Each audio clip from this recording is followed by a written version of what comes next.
บายดีวันนี้มาพบกับผ่าซีโอบุตร10%เส้นเก่าเส้นเคยนะผ่าโซสปาดูผ่ามาดูมาส้มบรรยากาศน้องสาเนาะ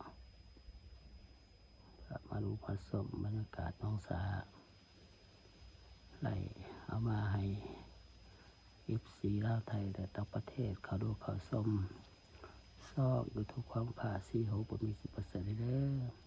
อกดไลค์กดแชร์เนาะกดตามไปเนาะเป็นกำลังใจผ่าซีโอ10%เลยเนาะ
พามาดูมาชมบรรยากาศท้องสา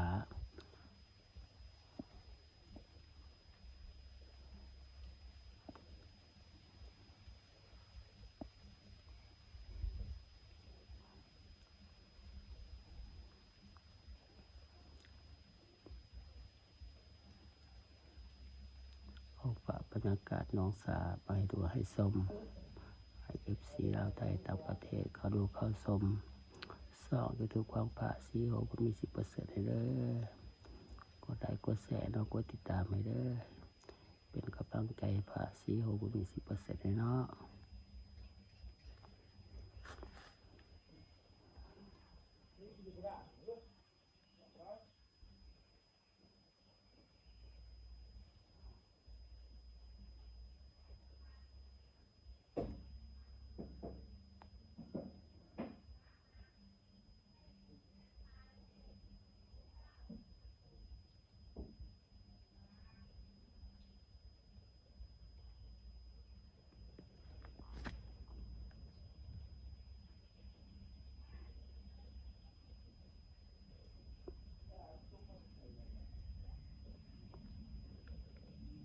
เอาฝากบรรยากาศน้องสา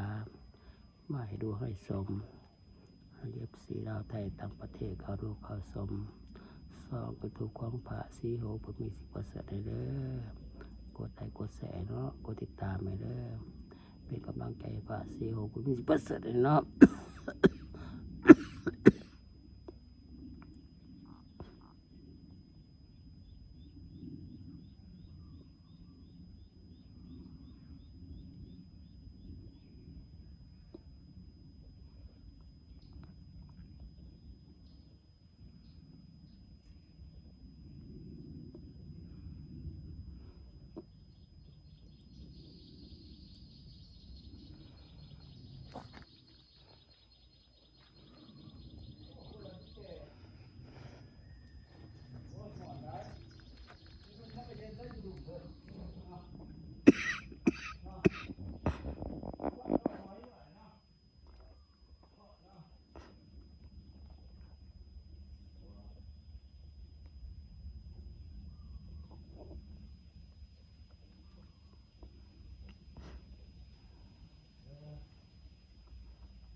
ภาพมาดูมาชมบรรยากาศหนองสาเนาะไหลมาให้ดูให้ชมให้เอฟซีลาวไทยต่างประเทศ เขาดูเขาชมสองยูทูบของพระซีโอปุมิสิบเปอร์เซ็นต์เด้อกดไลค์กดแชร์เด้อกดติดตามให้เด้อเป็นกำลังใจพระซีโอปุมิ10%เนาะคลิปนี้เอาพระสุขลาไปก่อนเอาไว้